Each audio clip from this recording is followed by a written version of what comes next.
Hi, everyone. I'm Carrie Casey West, and I'm here today with my dear friend and my inspiration, Victoria Bennett.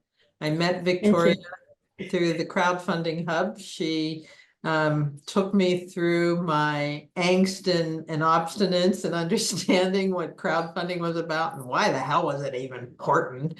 And she patiently um, held my hand through the whole process, and she continues to hold my hand. So when it came time to talk about the importance of stories and Yes. the power of stories whenever you're doing anything in your work life. We know about stories in our personal life, but the power of stories in our business affairs and projects we want to take on, whether they be creative or corporate, the power of stories are is more than I think we understand. And I know Hmm. Victoria gets it. So I wanted to take some time. First of all, thank you for You're taking very welcome. It's been a pleasure working with you, getting your book to life. So even through my obstinance and my crankiness. I really appreciate that. you need persuasion at times. Let's put it that way. So, fair enough, fair enough. But let's talk about story. Let's talk about Yes. you today and the power of stories. So, as somebody who helps so many people with their crowdfunding campaign, Hmm. tell me how stories are important, especially in taking off on a crowdfunding campaign, which is sometimes the first step in a business. Yeah, Oh, or a creative project. absolutely. And I mean, certainly from a business perspective, often we're doing crowdfunding to raise funds to sort of build a business or start a business or, using your book as a business. And there's some really interesting research around storytelling. So if there are three options, there's one, which is to tell the story of the business. Two is to have the financials.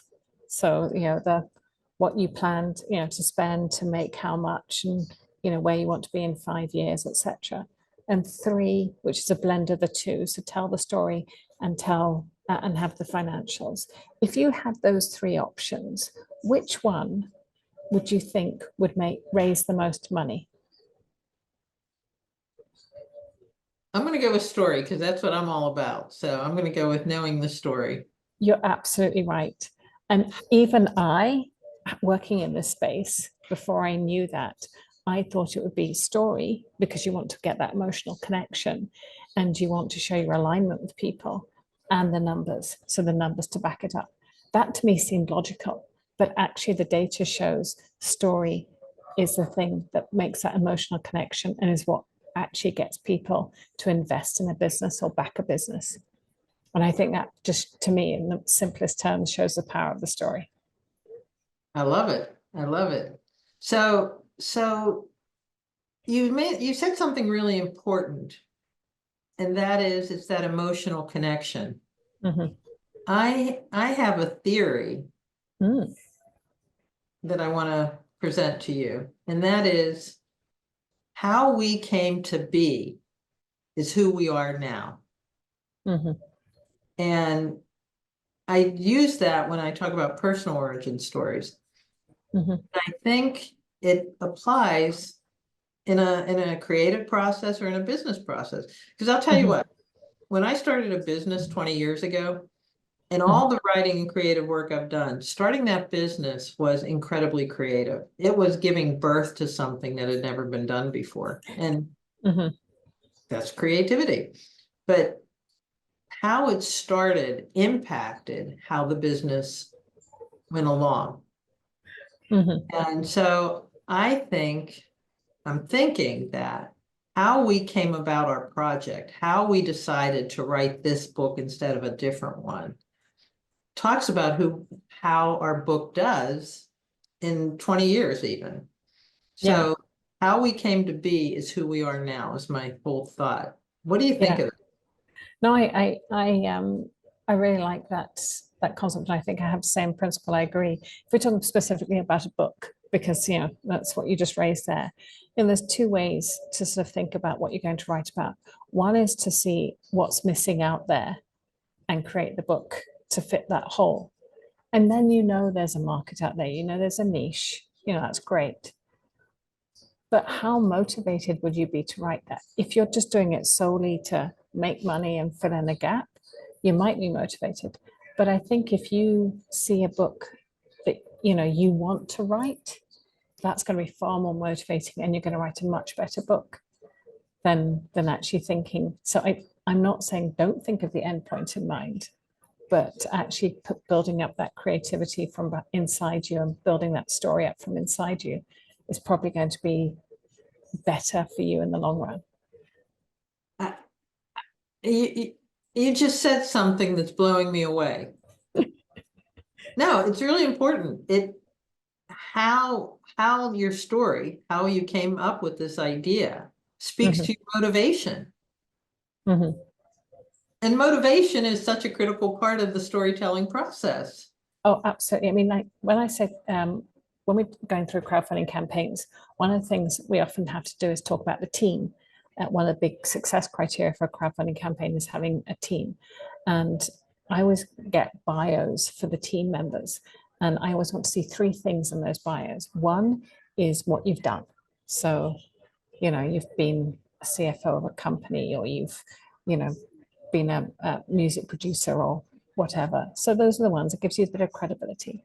Then I want to see your business achievements. So, you know, you've had won 3 Emmys, or you've, you know, you've increased sales by 10% or whatever. Those are sort of things that actually prove that you did it. The third thing I want to see is your motivation, your why, and especially early stage, because anybody can go to work every day, you know, for, you know, when it's a good day. But the motivation, the passion that drives you to do what you do is what's going to keep you going to work on the bad days as well. And that's what backers want to see, is that you are committed to this. So, you know, when it comes to storytelling and that motivation, that's what, you know, what I'm looking for. And I was speaking to a client this morning, and I don't think I'm speaking out of turn, and I don't think he's identifiable, but he said he burst into tears on his wife this morning. And because he'd just come to an impasse, you know, he was just getting so down with the whole process.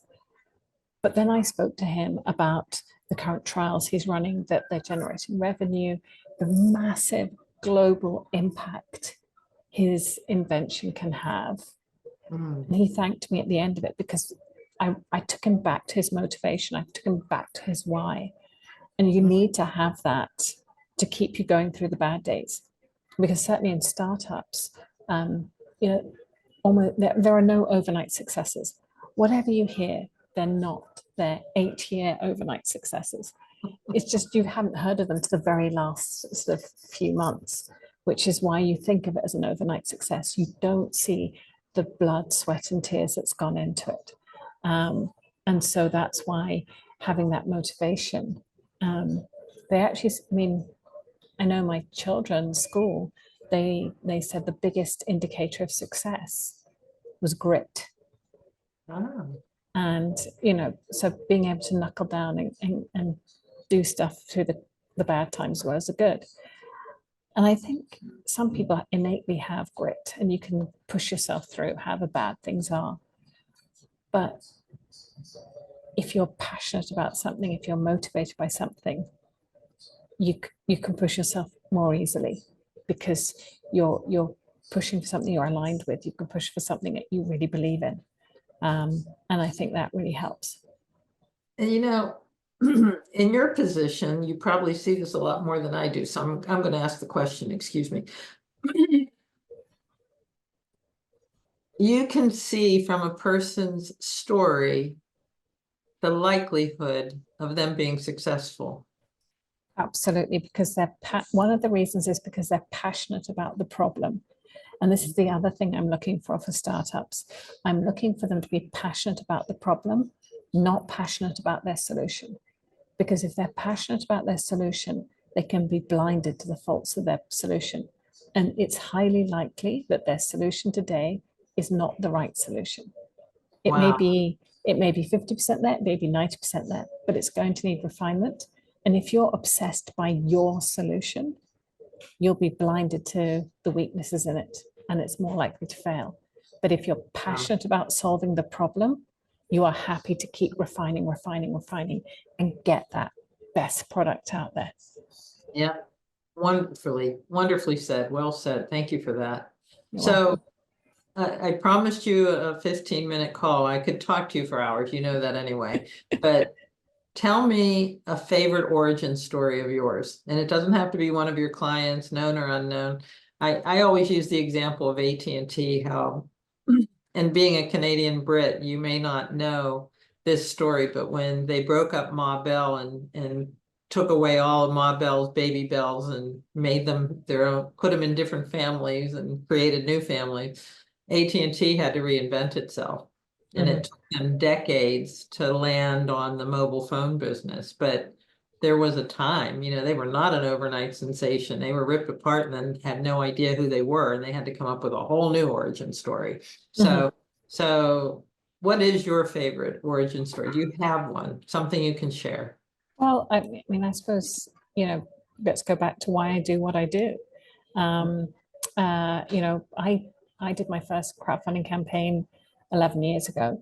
My son was a member of the Calgary Boys Choir, and I was approached, I was on the board, and I was asked to run a crowdfunding campaign. It was for Calgary Arts, and I had no clue what a crowdfunding campaign was. And, I didn't know what I'd been asked to do. So what I did was I ended up doing my research and ended up running a campaign, which was for the choir's 40th birthday or 40th anniversary. It allowed us to have all the concerts for free so that everybody in Calgary could attend the Calgary Boys Choir, which is a wonderful way of celebrating their anniversary. But what it made me realize is the democratization of capital that comes with crowdfunding. And, historically, if you've got a great idea and a great team, you've got to know people who've got money to make it happen. Because yes, there are grants out there from the government, etc., but the valley of death is deep, and you need people who can financially help you over. And why is that the case, that people who don't have money can't get these amazing ideas that can solve amazing problems? Why can't they bring that to life? On the other side to that is investing. You have to be an accredited investor to be able to invest, or know somebody to be able to invest in a private company.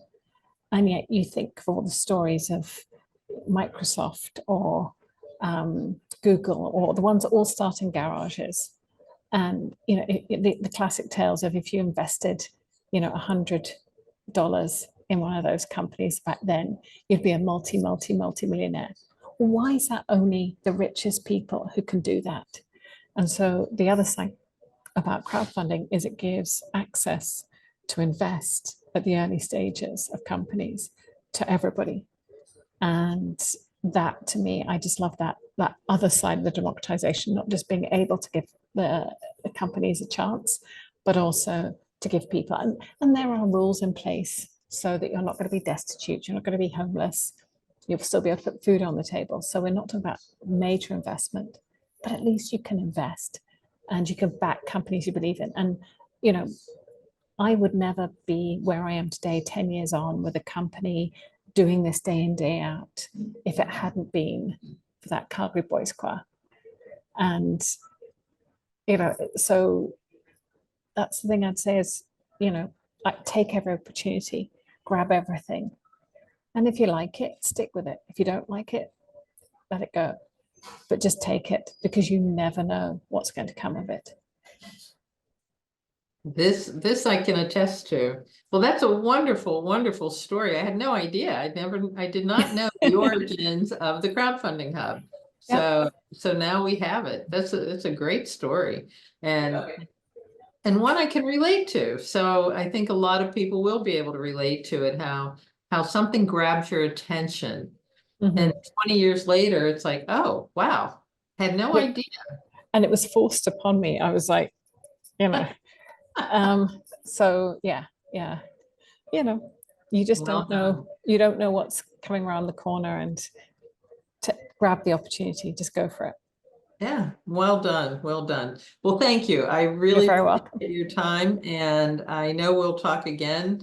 Yes. If for no other reason, when I need help with my social media and I can't figure out how to get my Facebook to stop sending me bills, but that's another story. But thank you really You're a very lot. welcome. I appreciate this. I'm going to turn off the recording. How do I do that?